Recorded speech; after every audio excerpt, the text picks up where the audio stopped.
Share बाजार ने बनाया आज क्या नया रिकॉर्ड। बाजार की तेजी से निवेशकों को हुआ कितना फायदा, जानेंगे आज हम मनी टाइम में।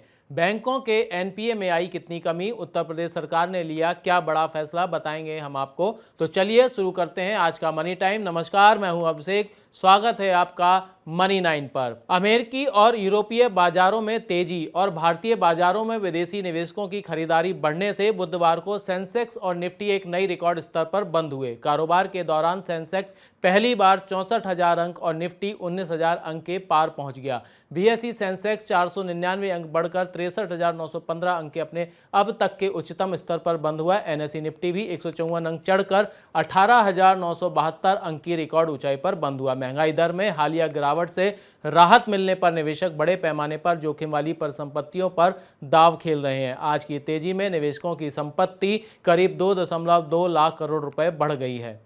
भारतीय रिजर्व बैंक के अनुसार देश के बैंकों का फंसा कर्ज अनुपात इस साल मार्च में 3.9% पर आ गया है। यह पिछले एक दशक का सबसे कम स्तर है। आरबीआई का मानना है कि बैंकों का सकल एनपीए मार्च 2024 तक और कम होकर 3.6% होने का अनुमान है। आरबीआई ने कहा है कि बैंक और कंपनियों दोनों के बही खाते मजबूत हुए हैं। इससे कुल मिलाकर वृद्धि को गति मिलने की उम्मीद है, क्योंकि बही खातों के मजबूत होने का दोहरा लाभ होता है। एक तरफ जहां कंपनियों का कर्ज कम होगा, वहीं बैंकों का एनपीए भी नीचे आएगा।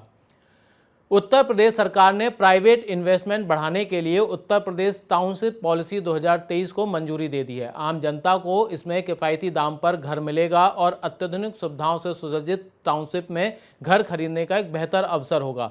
नई पॉलिसी के तहत डेवलपर और डेवलपमेंट अथॉरिटी के लिए जिम्मेदारियां तय की जाएंगी। नियमों का उल्लंघन करने वाले डेवलपर्स पर जुर्माना लगाया जाएगा।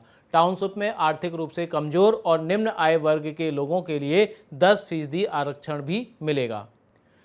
भारतीय रिजर्व बैंक के गवर्नर शक्तिकांत दास का कहना है कि अनिश्चितताएं बढ़ने और चुनौतियों के बावजूद भारत की अर्थव्यवस्था की रिकवरी ठोस रही है और यह सबसे तेजी से बढ़ने वाली अर्थव्यवस्थाओं में से एक है। दास ने कहा है कि वित्तीय स्थिरता पर कोई समझौता नहीं किया जा सकता और वित्तीय प्रणाली के सभी पक्षों को इसे कायम रखने के लिए काम करना चाहिए। दास ने कहा कि पिछले 3 वर्षों में वैश्विक अर्थव्यवस्था ने लगातार कई झटकों का सामना किया है। इनमें कोविड-19 महामारी, भू राजनीतिक अस्थिरता, मौद्रिक नीति में तीव्र गति से बदलाव और हाल में आया बैंकिंग संकट भी शामिल है। विदेशों में बहुमूल्य धातुओं की कीमतों में गिरावट के बीच दिल्ली सराफा बाजार में बुधवार को सोने का भाव 300 रुपये गिरकर 59,050 रुपये प्रति 10 ग्राम रह गया। चांदी की कीमत भी 350 रुपये टूटकर 71,250 रुपये प्रति किलोग्राम पर आ गई। विदेशी बाजारों में सोना गिरावट के साथ $1910 प्रति औंस रहा, जबकि चांदी भी गिरावट के साथ $22.75 प्रति औंस पर कारोबार कर रही थी। भारतीय टेलीकॉम इंडस्ट्री में रिलायंस जियो का दबदबा कायम बना हुआ है। अप्रैल महीने में रिलायंस जियो ने 30,40,000 नए सब्सक्राइबर्स जोड़े हैं। इससे पहले मार्च में भी कंपनी ने 30,50,000 ग्राहक अपने नेटवर्क से जोड़े थे।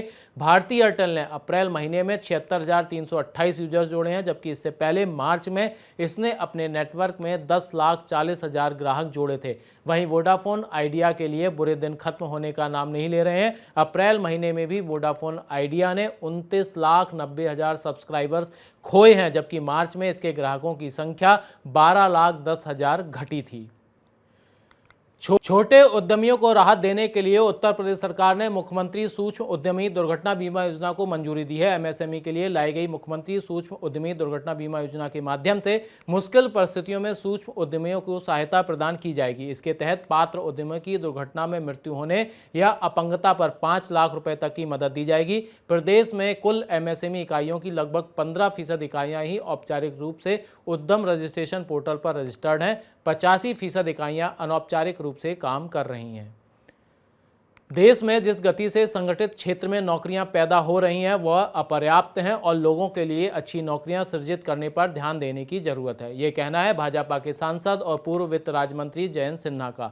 उन्होंने कहा कि एआई और मशीन लर्निंग जैसी टेक्नोलॉजी के बीच भारत के लिए अच्छी नौकरियां पैदा करना बड़ी चुनौती है। इन टेक्नोलॉजियों को नौकरियां खत्म करने वाला बताया जा रहा है। युवाओं के लिए अच्छे रोजगार पैदा करने के लिए और ज़्यादा बेहतर काम करने की जरूरत पर उन्होंने बल दिया। सरकार ने 2023-24 सत्र के लिए गन्ने का उचित और लाभकारी मूल्य बढ़ाने की घोषणा की है। एफआरपी वह न्यूनतम मूल्य है जिस पर चीनी मिलें किसानों से गन्ना खरीदती हैं। मंत्रिमंडल की आर्थिक मामलों की समिति ने गन्ने का न्यूनतम समर्थन मूल्य 10 रुपये प्रति क्विंटल बढ़ाने का फैसला किया है। सत्र 2023-24 के लिए गन्ने का एफआरपी 315 रुपये प्रति क्विंटल तय किया गया है। पिछले सत्र में गन्ने का न्यूनतम मूल्य 305 रुपये प्रति क्विंटल था। चालू विपणन सत्र 2022-23 में 11,01,366 करोड़ रुपए मूल्य का 3,353 लाख टन गन्ना चीनी मिलों ने खरीदा है।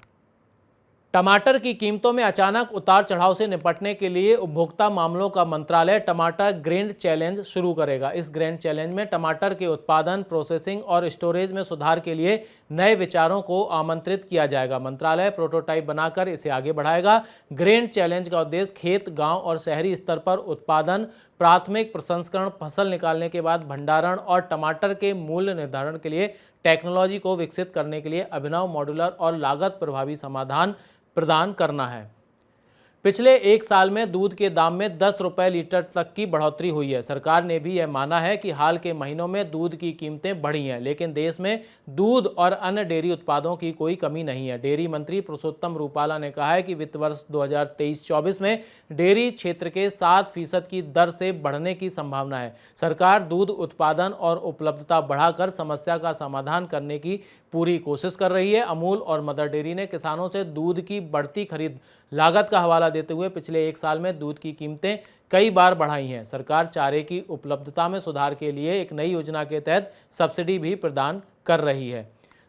तो ये थी आज की सभी बड़ी खबरें और वक्त हो गया है आपसे विदा लेने का। कल नहीं, अब आपसे होगी सीधे परसों मुलाकात, क्योंकि कल है ईद का अवकाश। नई खबरों के साथ, उनसे आप पर पड़ने वाले असर के साथ। और हाँ, आज का हमारा मनी टाइम आपको कैसा लगा, नीचे कमेंट बॉक्स में अपनी राय हमें ज़रूर बताएं। अगर शेयर बाजार, बीमा, पेंशन, रियल एस्टेट आदि से जुड़ा आपका कोई सवाल है या आपको कोई परेशानी है तो आप हमारे लाइव कार्यक्रम हेलो मनी 9 में विशेषज्ञों से अपने सवाल पूछ सकते हैं। चलिए अब मुझे दीजिए आप विदा। नमस्कार, गुड नाइट।